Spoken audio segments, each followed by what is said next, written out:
Disorder appears as something as mundane as a broken window. How much more powerful is the catalyst for immoral behavior when the oral environment, when the music, that language of the human soul, is bent towards moral disorder and chaos?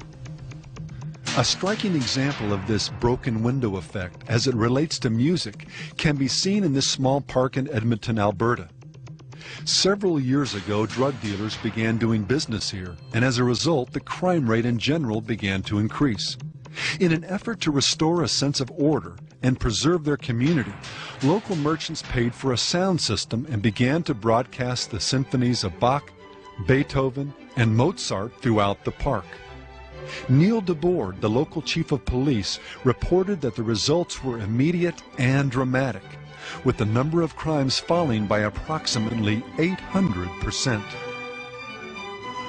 While there's no way to fully quantify all the factors that led to this decline, the gut consensus was that the beauty, intelligence, grandeur, and order projected by the classical music was so antithetical to the discord and degeneracy associated with the drug trade that many of the dealers just stayed away. A more recent example of the flip side to this principle can be seen in the rioting, theft, arson, and rape that took place at Woodstock 1999. It's time to let yourself go right now, because there are no more rules out there. During the Limp Bizkit set, where the majority of the sexual assaults were reported, vocalist Fred Durst introduced a new song. How many people here ever woke up one morning and just decided it was one of those days and you're gonna break some shit? Well, this is one of them days, yo! And then sang, It's going this way, I just might break your face tonight! Give me some break! Give me some break! This chaos reached its crescendo the next night during the Red Hot Chili Peppers performance, while bass player Flea pranced about naked, and lead singer Anthony Kiedis urged women in the audience to do something so disturbing we can't even mention it here.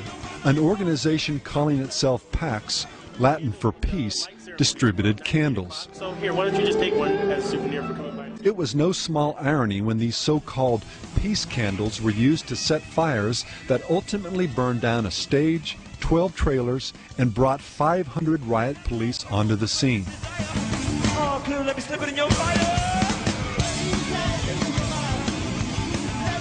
When asked by reporters about the pandemonium, concert promoter John Schur replied, "I can't give you an explanation. I guess they were kids blowing off some steam and it got out of hand." It's been well said, there are none so blind as those who refuse to see. Again, as with the young criminals we looked at earlier, we're not suggesting that the music and the atmosphere shaped by it were the sole cause of all the mayhem. The heat, high prices, and poor planning have all been trotted out as contributing factors. But to say that the moral anarchy intentionally promoted by this music was not a, if not the major factor, is to not only deny common sense and the broken window effect, it's to ignore a very basic aspect of human nature. If we stop to honestly think about it, we all know we have a bent towards doing the wrong things. Little children, for example, don't have to be taught how to be bad, how to be selfish or fight or get angry when they don't get their way. Parents have to work hard at teaching kids how to be good, how to develop the self-discipline necessary to not succumb to these very natural tendencies. And even as we grow older, again, if we're honest, we struggle. It's all too easy for us to become impatient or even angry over things as inconsequential as the flow of traffic. We're tempted to goof off at work, even though we know we'd be upset if someone did the same thing to us. We're tempted to get angry and rebel against the very people who love us the most. We struggle with sexual and emotional faithfulness, even though we know it's what we desire and expect in return. On and on it goes, confirming what the Bible clearly declares. The heart of man is deceitful above all things and desperately wicked. Who can know it? Like it or not, compared to the perfections of an infinite and infallible God, our fallen, fallible, and finite natures produce actions that even at their best are as filthy rags in His sight. Our bent towards evil is really more an addiction, one for which we ultimately need His power, His grace to fight and overcome. So what happens when we immerse ourselves into an environment that encourages us to give in to these temptations?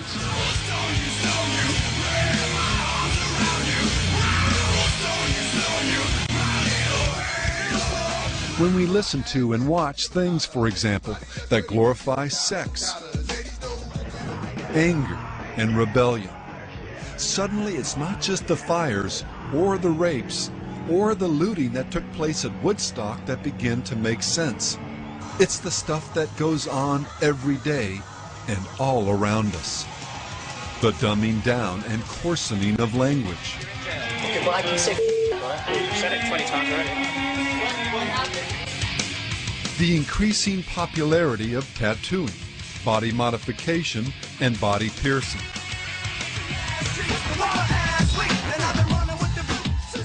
The erosion of any and all standards of modesty.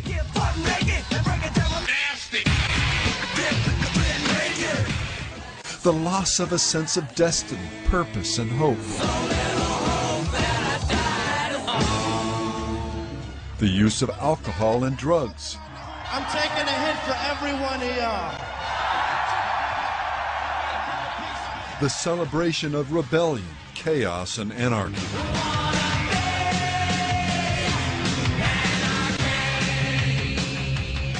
The assault on religion and moral absolutes. The growing fascination with death and the occult.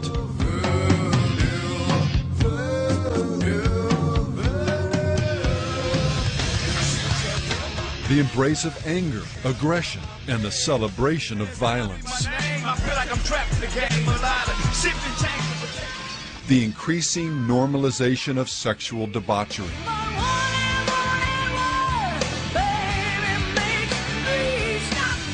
The list drags on.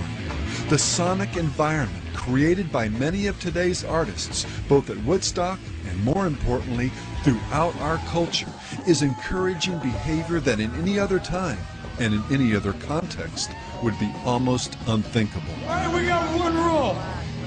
There are no fucking rules. Have a good time. The prophetic warning of Galatians 6 has come true with a vengeance. Do not be deceived. God is not mocked. For whatever a man sows, that he shall also reap. For the one who sows to his flesh shall from his flesh reap corruption.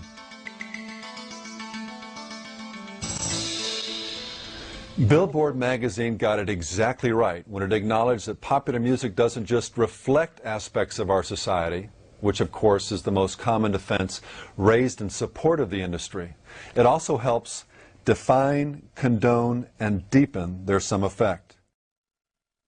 While the vast majority of us will never be inspired by popular music to kill or commit a crime or even to take our clothes off in public, we are nevertheless affected.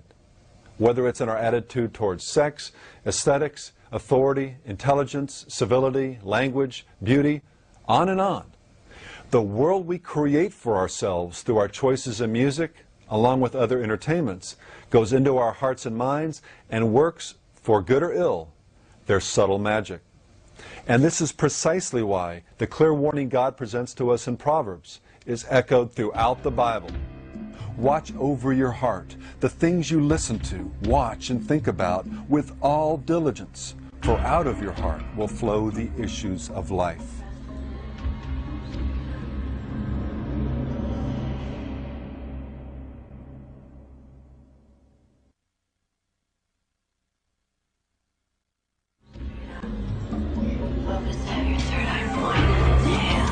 I think that there are things that are spiritual about music.